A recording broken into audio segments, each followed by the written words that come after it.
visionary, revolutionary. I'm a visionary, revolutionary. What's going on, everyone?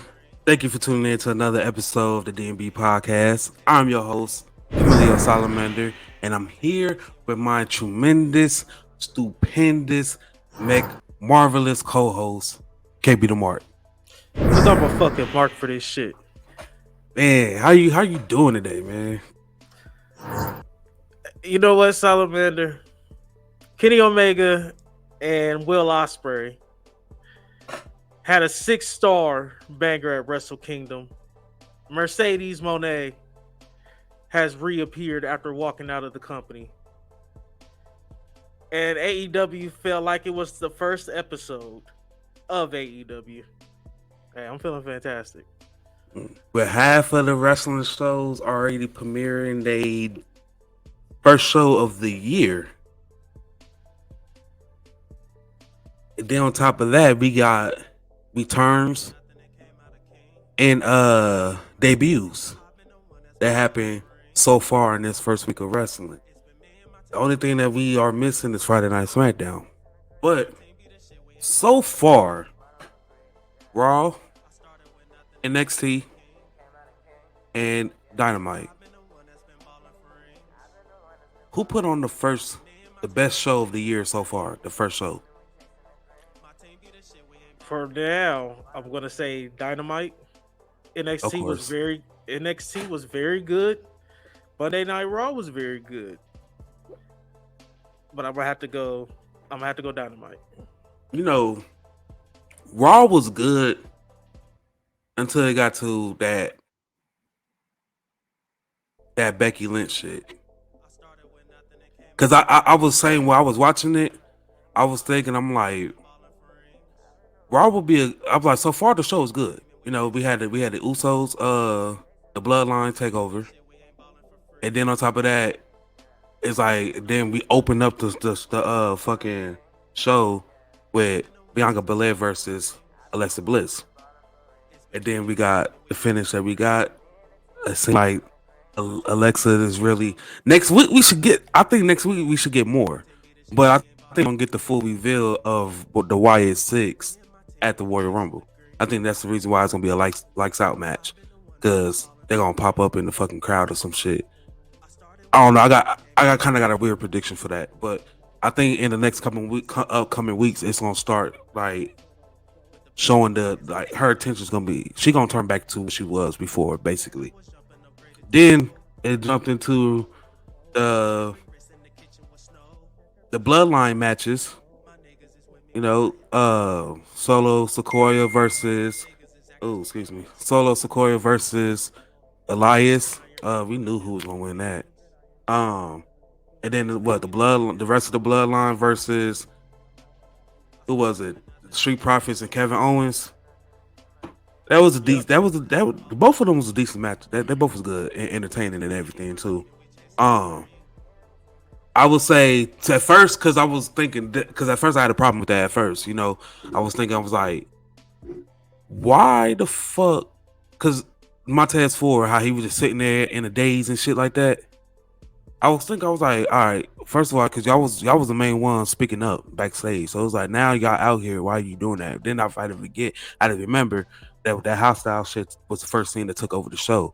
So that stuff in Bianca happened right after, which is kind of explain why he was out of it and stuff. Kind of explain why, you know, he was hyped before backstage segment with Adam Pearce and everything, so forth and so forth. And then the match with Bianca happened. That was legit blood too. She actually has suffered a cut. But the whole segment that happened, the whole match that happened with Alexa Bliss and Bianca, it kind of made sense of why he was out of it. At first, I was like, but then I had to put two and two together. I was like, yeah. Then on top of that, the rest of the matches of the show was good, for real. But it was just that Bianca one, not Bianca, but Becky Lynch one that kind of threw me off. I was like, if Raw's not good, this is the reason why. Because it was supposed to be a tag match. Then it was like fucking Becky came out, said she'd take on all of them. Like, I expect that from Becky. Then as out of nowhere, it seemed like Mia Young got the call at the last fucking minute and shit. And I'm like, I don't know. Cause it's like how's that official now? It was just stupid the way they went about it. If she was there the whole time and that was gonna put her there, why when Becky Lynch said that she was gonna fight them and shit, and then the damage control said what they said, why the fuck they just didn't send me and Yum out the omission, whoever one? Because I hear sometimes they call her mission or however you say it, and then they call her Mia Yum sometimes too. I'm like, it's stupid. But if that was the original plan, they should have just did it, execute that one way better. Yeah, I didn't understand it either because Becky Lynch is good enough to where I'm going to believe that she beats she beats the WWE Women's Tag Champions by herself Hmm. because she's one of the four horsewomen. So I mean, I get it, bro, but I get it why they did it like that to let them get a win. But you've already booked Damage Control as kind of a group that doesn't win anyway. So it's Becky Lynch. The tag champions can take a L in a handicap match to Becky Lynch. She just outsmarts them. It's babyface Yeah. Becky Lynch. Something else. I was watching NXT. Uh, history repeats itself, and it does so in wrestling as well. Because do you remember in WCW where Goldberg did that one shit? He came out like Bret Hart was in the room in the ring talking shit. Goldberg, they showed him like basically running to the inside the arena. Came out, he speared him, but he knocked himself out. And then Bret Hart revealed that he was wearing like a metal plate on his stomach. Yes. They basically redid that shit with Braun Breaker and Grayson Waller. The build to these two has been perfect to me. Love Yeah, Grayson yeah. Waller, love Braun Breaker. They have a couple of heels who can easily step up and take the places of those heels when they decide to go part time or hang it up. They're Hmm. the heels for WWE are looking very good, even the ones in NXT. I was thinking this because, like I was saying, like history repeats itself because we seen that they basically, we did a segment that happened 20 years ago.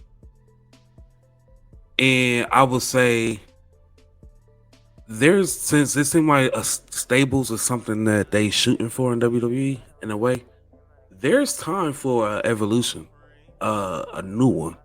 It could be called something different though, but just a new one.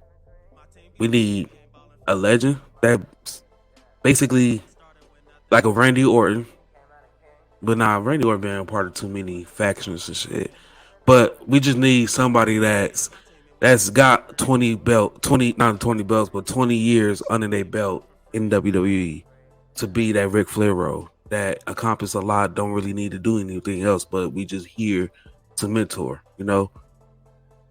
Then we need that next to comer star, which will probably be like you could say it with Roman, you could say it with the bloodline. That's kind of like the evolution though, um but we need that established star that got, a few belts like a Seth Rollins and shit underneath their belt. That's we are building to be. This gonna be the face in the next couple years, and then we need two stars from NXT that's gonna be the face in the future. That's what I was saying. I like it. I like it a lot. The I'm like, question is, technically, you could say the bloodline is like the new evolution though, but I like to say that they their own shit.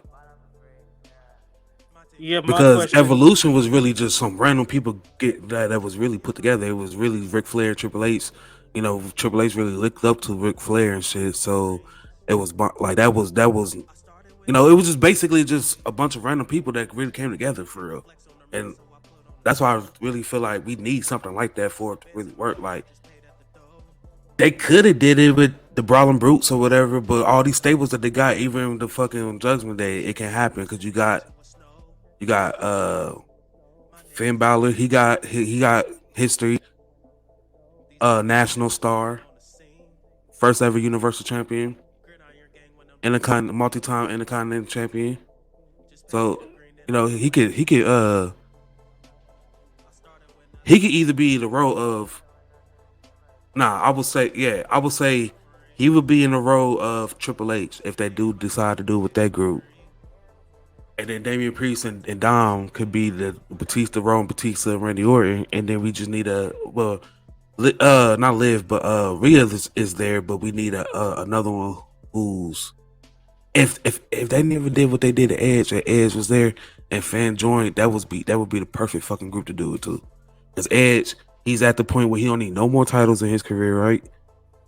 And he already accomplished a lot. Multi-time champion, world and mid-card tag, multi-time tag team champion, and all that stuff. And then Finn is the star that could be taking over within the next 2-3 years. And then you got Damian Priest and Dom, which is the future. And then you got a female of the future too. That would be perfect though. But I started with nothing and came out a king. I've been the one that's been ballin' for rings.